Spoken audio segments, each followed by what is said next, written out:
Hello, welcome back to the channel. Coming up in this episode. Hello, it's currently 8:07. At the moment it's 16 degrees Celsius. At last, this is it. We're going to take it for a proper ride. We're going to go... Look at that! Seriously, dude, you need a shave. Well, you know this is going to be good, so let's get into it. Cue the intro.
Good morning. Well, as you can tell, I'm a bit sleepy still, but I'm dead excited to get out on the Royal Enfield. I want to sort of give the Himalayan a good run today. I did exactly what I said yesterday, had my food and just drunk beer and relaxed because it was getting dark. I was knackered, I'd had enough.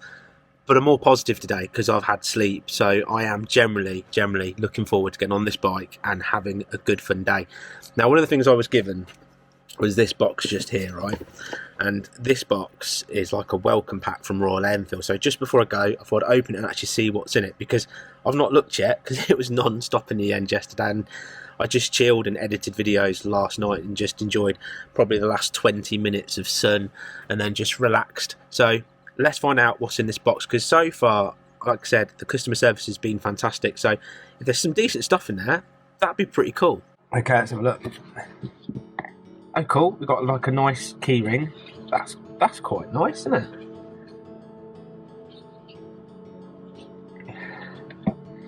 If you're into your badges, you get a little Royal Enfield badge. That's nice too. Oh, and if you want a patch to sew on, you get your Riders Club patch. Your neck scarf. Oh, that's big, isn't it?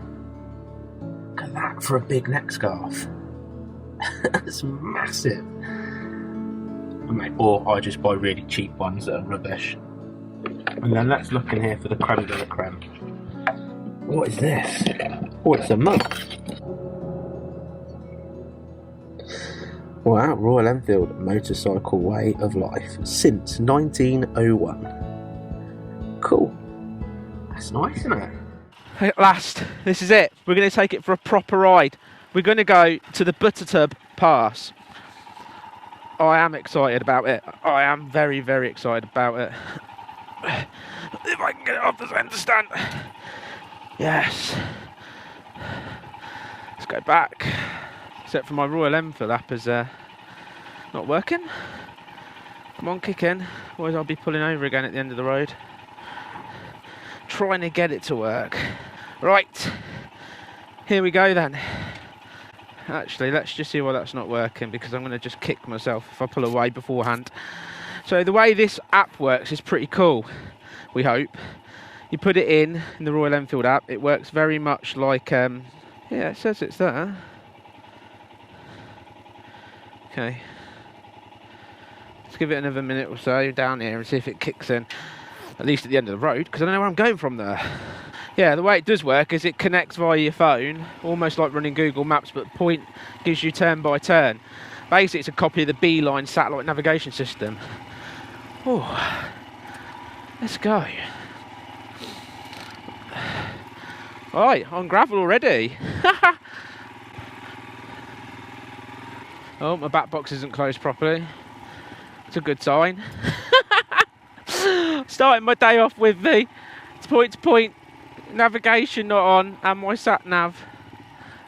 We'll go and close the box and let's just get down here.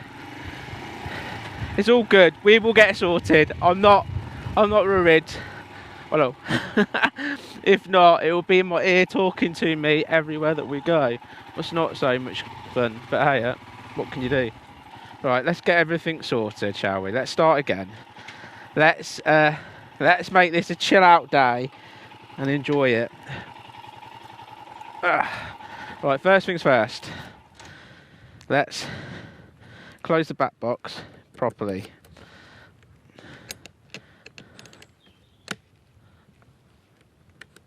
Yes. Check. Let's get this working properly.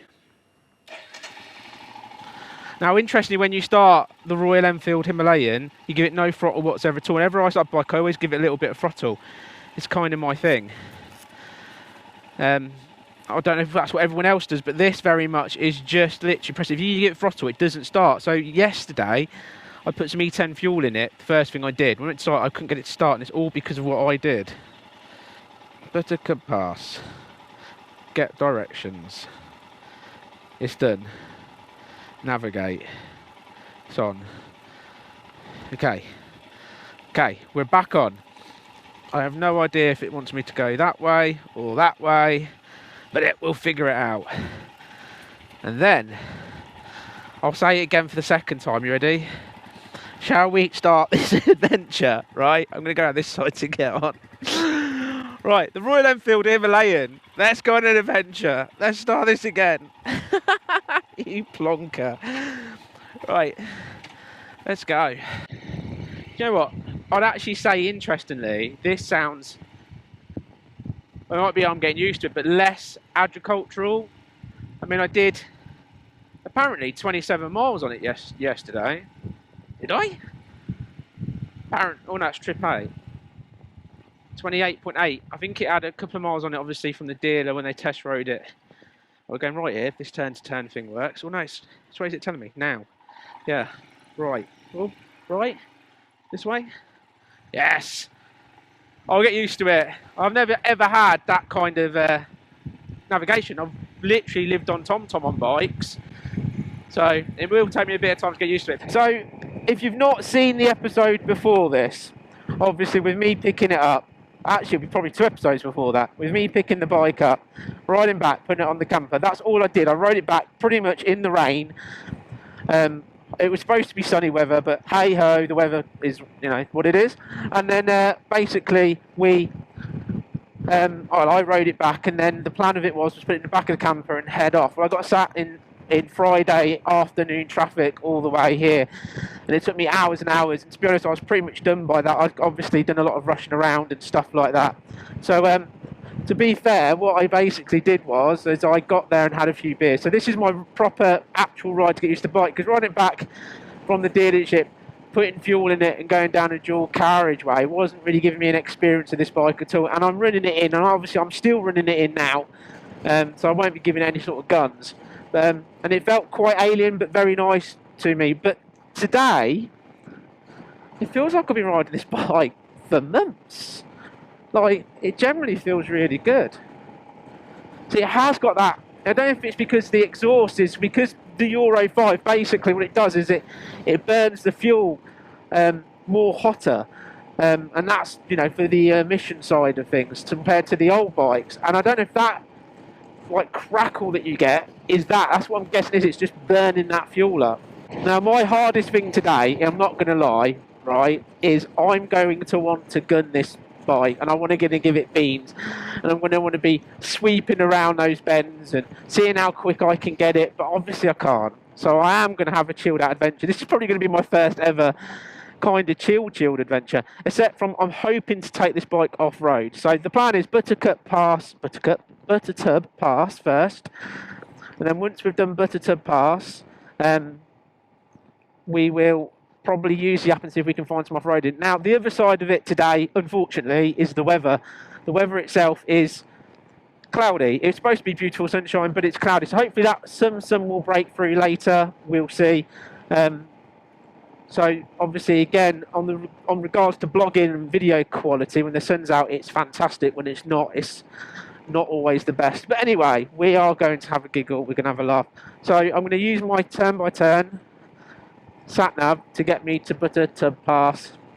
And let's just see how good it is. It's supposed to be literally the best road in Britain.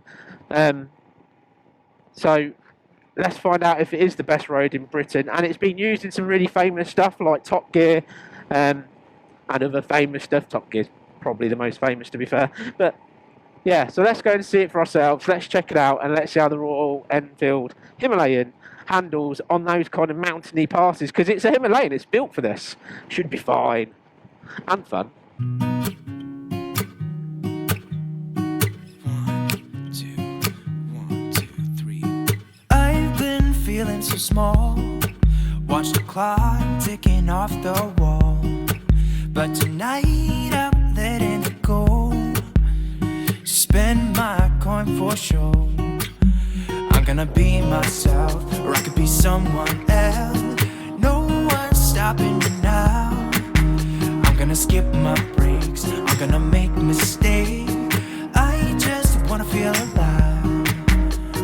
It's just what I do when I'm out. So try not to hold me down, feel alive. Well, you know we're in the Yorkshire Dales already because look around me. I mean, there's cows in the background that are really hairy. And this is a place where they make the best tea in the world, Yorkshire tea. But just take a look at how cool this is. And I've not even gone far yet. I've got another 30 miles to go till I get to the pass. But this is like being on the moon or something. It's just absolutely awesome.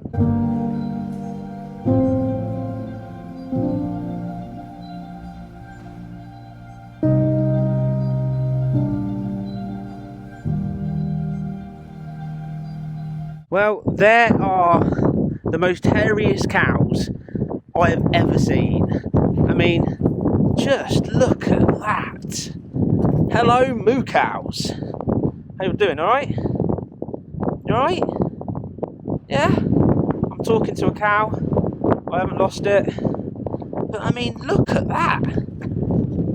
Seriously, dude, you need a shave. A serious shave.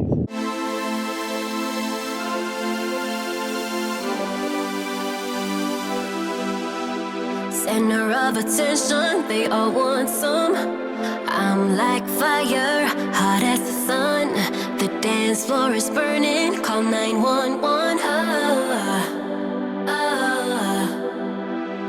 Hands on my body, I'm loving the heat. But it won't come easy, nothing's for free. If you want me, then prove it, baby.